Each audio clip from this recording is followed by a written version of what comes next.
Sports, sports, sports, sports, sports, sports, sports, sports.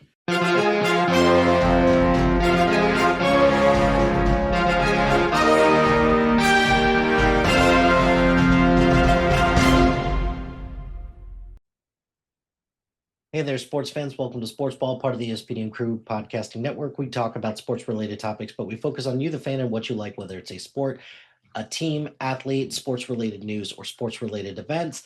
This week, we're going to be talking about the NFL and the NBA. We'll be doing something for hockey very soon. I promise you that. But we are about almost 20 games into the NBA season. So most teams are starting to get to their 17th, 18th, 19th game.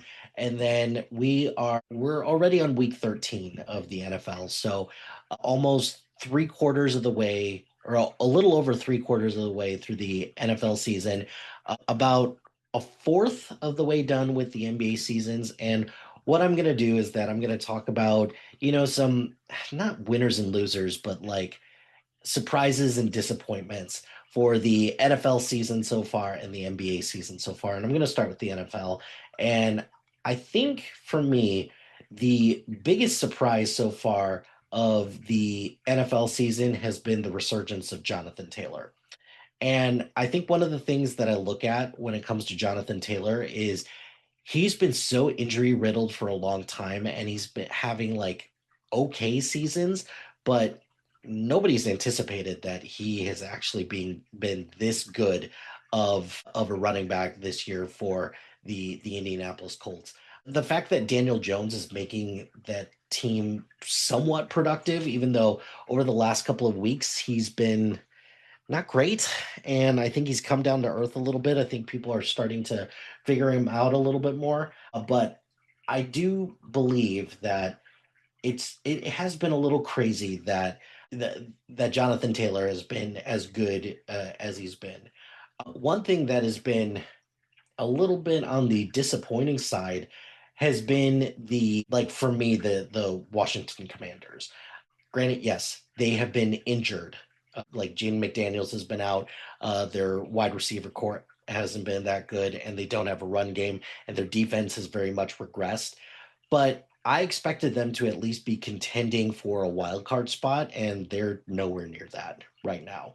And Jaden Daniels, and in fact, a lot of the rookies in last year's quarterback class, they've regressed. So you look at Jaden McDaniels, you look at Bo Nix, he hasn't had that great of a season. He's being very much carried by the Denver Broncos defense. A lot of them just haven't been performing that well. But then you also have other quarterbacks from that class, like like was it, Caleb Williams and Drake May. Both of them are doing like very very well right now. So that's good. Surprise! I didn't think the Patriots were going to be this good this early, and that kind of just goes to show that Mike Vrabel's influence on this team has been really strong, which is good. Their defense is out of control, and then Drake May is playing some amazing football, even though he doesn't really have a whole lot of weapons around him. So I'm very surprised and very happy that the New England Patriots have been as good as they have been this year. On the flip side of that, I am a little perplexed at how bad the NFC South has been, particularly the Atlanta Falcons. And granted, Michael Penix, he's been injured.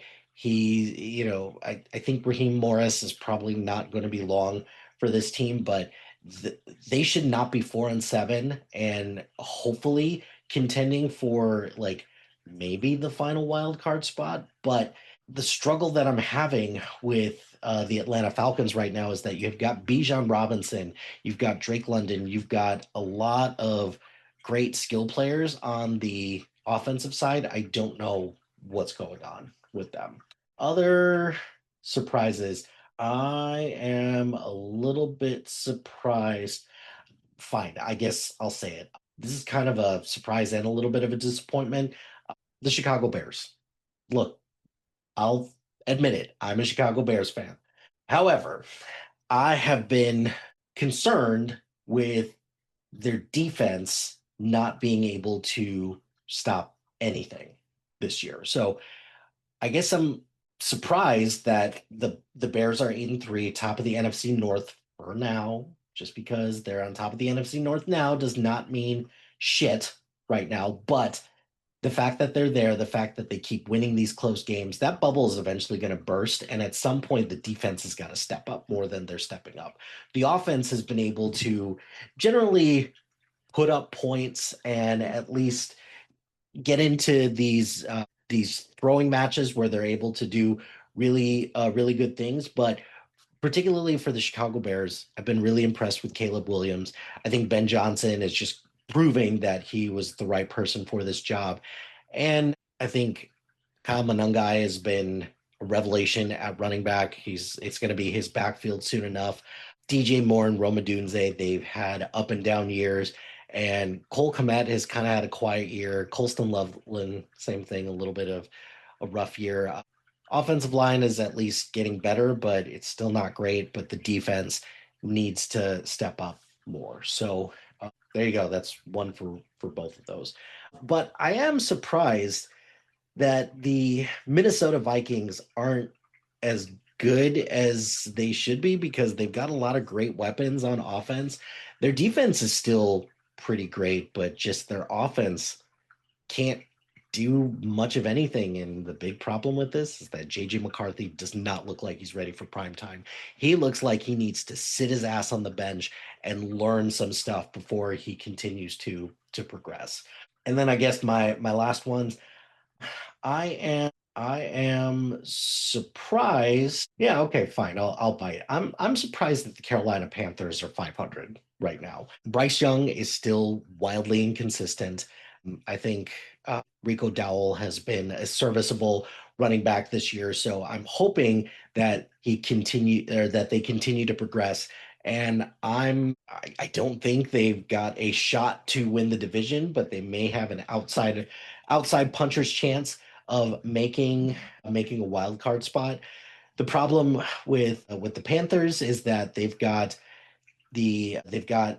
a couple teams in the NFC North to contend with, and they've got a couple teams in the NFC West to contend with as well. So one of those, there's there's six teams possible in the NFC North and the NFC West between the Bears, Packers, Lions, Rams, Seahawks, 49ers. It's going to be tricky to see which one of those kind of pans out because at least one from each of those divisions is getting in, and then from there, if the three wild card spots are going to be duped out between the four teams that are not the division winners in the NFC North and the NFC West. I could probably see that kind of continuing to be a thing. And I guess my last disappointment for the NFL season this year is how mortal the old guard looks. And by old guard, I mean the Bills, the Ravens, and the Chiefs. They all just something just doesn't seem right with all of them. And granted, I could see it with the Chiefs in particular that the Chiefs have got to be at minimum tired. They've just got to be tired. They played a lot of football and they've gone deep into the playoffs for quite a while. But I think Kansas City's window is just slowly but surely just continuing to shut. And Josh Allen needs to get himself out of Buffalo because he's never going to be able to do it.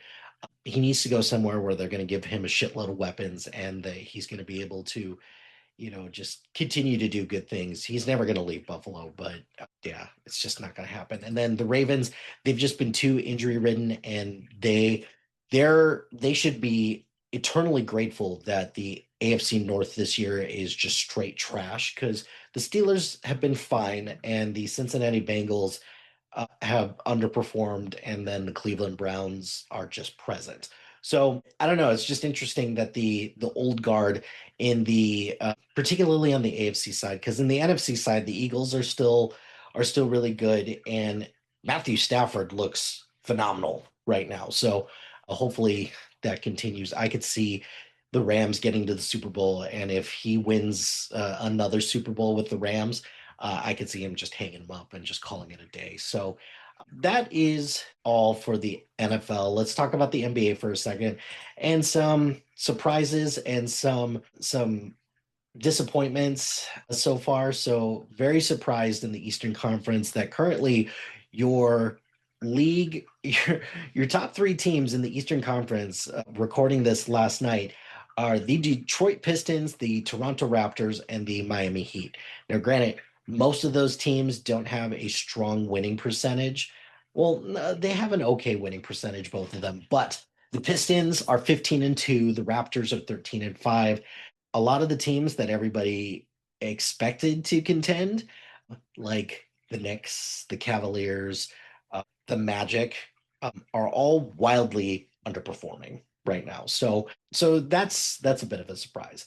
Disappointment, if I'm going with all the teams that I kind of listed as disappointments, I probably would say the biggest disappointment is probably the Magic out of all of those because their big acquisition was Desmond Bain, and it's taken him a little longer to adjust than we potentially gave him credit for. But they're starting to make things happen. But injuries are starting to creep up with the Magic like they do every year. And that's probably one of my biggest surprises is the amount of soft tissue injuries right now that's going on with particularly the stars so far of the NBA this season. I'm curious to see how that's going to come about, especially once we get later into the season when if some of these people who are having calf injuries, if those calf injuries turn into Achilles injuries, then we're going to be in for a rude awakening next season in particular. Going to the West, I think the big thing in the West is that I think the biggest surprise so far has been that the Suns have actually been pretty good so far this season. They're at least a feel good story and they're not, you know, horrendous to watch. So I will give them a little bit of credit for that. On the flip side, the Clippers look old. They look old and they look slow, and they half of them don't feel like they just can't compete. And I love Chris Paul. It's cool that he made that retirement announcement, but it's also overdue. Sorry, Chris Paul. I'm very sorry about that. But most of the teams that are at the top, it's not surprising. So the Thunder, who only have one loss so far this season, the Nuggets up there, Lakers and Rockets are up there. I suppose the big surprise out of the top six so far in the Western Conference has been the Spurs. The Spurs look surprisingly good. Wembanyama looks like he's definitely as advertised, but he's on the shelf for a little while as well. So we'll see how that goes.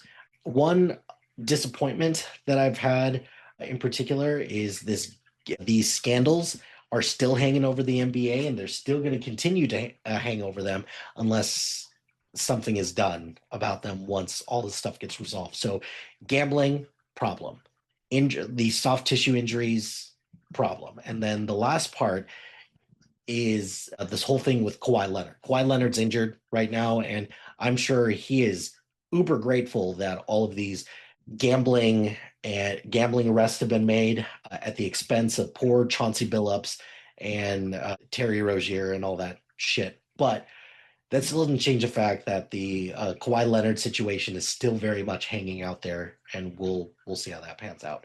This year's rookie class has been as advertised. They've been really good, and I think between Cooper Flag, VJ Edgecombe, and Con Knipple, and both guys actually on the Pelicans have been pretty good. So Jeremiah Fears and Derek Queen, but I feel like this year's rookie class has been really, really great. On the flip side, though, you've got a lot of players that have been superstars at one point or another that feels very disgruntled and feels like their team is moving on beyond them at this point. So the ones that I'm looking at more than anything, I'm looking at LaMelo Ball, who reports just came out recently that LaMelo Ball is frustrated with how things are going in Charlotte, which I can't blame him for that, but also that he would be open to a trade. But the problem there is who on earth would give up a king's ransom for somebody like LaMelo Ball right now? Because LaMelo Ball has had a history of a lot of injuries where he's missed a lot of time. He hasn't progressed as much as a playmaker. His shooting is very streaky. His defense is not very good either. And then he just has questionable. There's a lot of questions about his decision making off the or on the court, in particular. John Morant, same thing. Not a whole lot of people lining up for a John Morant trade, which is too bad because there once upon a time John Morant was viewed as somebody who could be that next it guy for the NBA. So we have that going for us. Surprises, I guess my last one is that I've been pleasantly surprised by how well the Lakers have been doing. Sans LeBron James, I guess. At some point, it's either he's going to announce it at the end of this year or he's going to do his giant victory lap like Derek Jeter did his final season. But LeBron James has got to be done because he looks like he's just overmatched right now. He looks a tad bit slow. He just doesn't feel as explosive. He also doesn't feel as engaged as he has been in the past. But thankfully, the Lakers still have Luka Doncic and Austin Reeves still performing at a high level. But it would not surprise me if LeBron James was not on the team next year as well. And then I guess finally my last one is boy, the bottom of each league of each division looks bad, like really bad, between the Nets, Pacers, Wizards in the East, and then in the West you've got the Pelicans, Kings, and Mavericks. They both look, or all three of those, or all those both those trios of teams look awful right now. So we'll see how it goes. Oh, and then I guess last pro, I've been very happy with the Amazon and the Peacock games. I think both of them have been really good, and I think varying it up a little bit has been really good. New teams, new groups, yeah. So good stuff there. But what did you think, or what have been some of your disappointments and surprises so far for the NBA and NFL seasons? Let me know in the comments below. But that's going to do it for this episode of Sports Ball. Be sure to like, rate, and subscribe to anything and everything SPDM Crew, or wherever you get your podcast. Join us on social media on Facebook, Instagram, X, Threads, YouTube, LinkedIn, and Blue Sky at SPDM Crew. Check out our website at SP. Shout out to High Flyer Creative Studios for making our awesome logo. Greatly appreciate their support. And if you've got any marketing logo or brand standard needs, contact them at highflyercreative.com. Check out the other shows on our network. We've got a lot of great content. Really proud of the work that everyone's doing. So please check out the other shows on the SPDM Crew Podcasting Network. And finally, if you've got a podcast idea or you're interested in being part of the SPDM Crew as a guest or collaborating, email us at spdmcrew@gmail.com. Until next time.